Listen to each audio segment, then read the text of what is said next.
शिव के वैराग्य का दर्शन करते हैं, माँ सती के त्याग से राम नाम के अनुराग तक। पिछले सत्र में हमने देखा कि सुनत गिरा विधि गगन बखानी, पुलक गात गिरिजा हर्षानी, यानी आकाश से कही हुई ब्रह्मवाणी को सुनते ही पार्वती जी प्रसन्न हुई और हर्ष के मारे उनका शरीर पुलकित हो गया। अब देखिए, एक तरफ माँ पार्वती का कठिन तप और दूसरी तरफ महादेव वैराग्य में डूबे राम नाम जप रहे हैं, यानी भक्त तपस्या में और भगवान साधना में।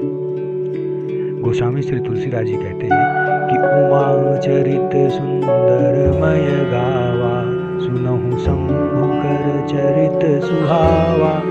यानी याज्ञवल्क्य जी भरद्वाज जी से बोले कि मैंने पार्वती का सुंदर चरित्र सुनाया, अब शिव जी का सुहावना चरित्र भी सुनो। अब देखिए, दर्शन करते हैं। कहते हैं कि जब ते सती जाई तनु त्यागा, तब ते शिव मन भयउ विरागा। यानी जब से सती ने जाकर शरीर का त्याग किया, तब से शिव जी के मन में वैराग्य हो गया कि जपहि सदा रघुनायक नामा, जहाँ तहाँ सुनहि राम गुण ग्रामा। यानी वह सदा श्री रघुनाथ जी का नाम जपने लगे और जहाँ तहाँ श्री रामचंद्र जी के गुणों की कथाएं सुनने लगे। आगे कि चिदानंद सुख धाम शिव, विगत मद काम, विचरहि महि धरि हृदय हरि, सकल लोक अभिराम।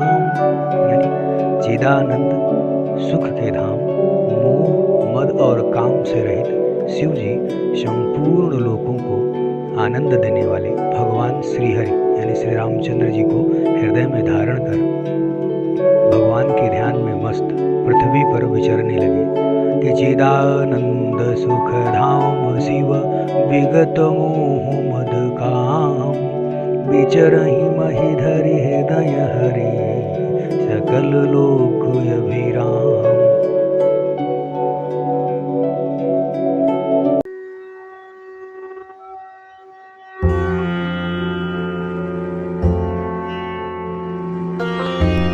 चिदानंद सुख धाम शिव, विगत मोह मद काम, विचरहि महि धरि हृदय हरि, सकल लोक अभिराम। पिछले सत्र में हमने देखा कि कैसे महादेव माँ सती के त्याग के बाद वैराग्य में लीन होकर श्री राम नाम का जप कर रहे थे, लेकिन यह वैराग्य केवल अपने लिए नहीं था, बल्कि यह समस्त सृष्टि के कल्याण के लिए भी था। आज दर्शन करते हैं शिव का वैराग्य और ज्ञानोपदेश, महादेव की अनन्य भक्ति। आइए, गोस्वामी श्री तुलसीदास जी कहते हैं कि कतहु मुनिन उपदेश ही ज्ञाना, कतहु राम गुण करहि बखाना। यानी वे कहीं मुनियों को ज्ञान का उपदेश करते हैं और कहीं श्री रामचंद्र जी के गुणों का वर्णन करते हैं। यद्यपि काम तदपि भगवाना, भगत बिराह दुख दुखी सुजाना। यानी यद्यपि सुजान शिव जी निष्काम है, तो भी वह भगवान अपने भक्त यानी माँ सती के वियोग के दुख से दुखी है। भगत बिराह दुख दुखित सुजाना। आगे कहते हैं कि यही विधि गयौ कालु बहुबीति, नित नय होई राम पद प्रीति।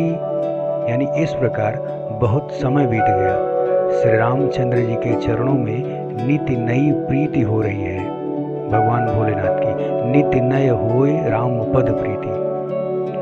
आगे कहते हैं कि नेम प्रेम शंकर कर देखा, अविचल हृदय भगति कै रेखा। यानी शिव जी के कठोर नियम, अनन्य प्रेम और उनके हृदय में भक्ति की अटल टेक को जब श्री रामचंद्र जी ने देखा, अविरल हृदय भगत, अविचल हृदय भगति कै रेखा, तो क्या हुआ ये अगले सत्र में दर्शन करेंगे कि भक्त वत्सल भगवान श्री राम और भूत भावन भगवान श्री भोलेनाथ के बीच दिव्य मिलन।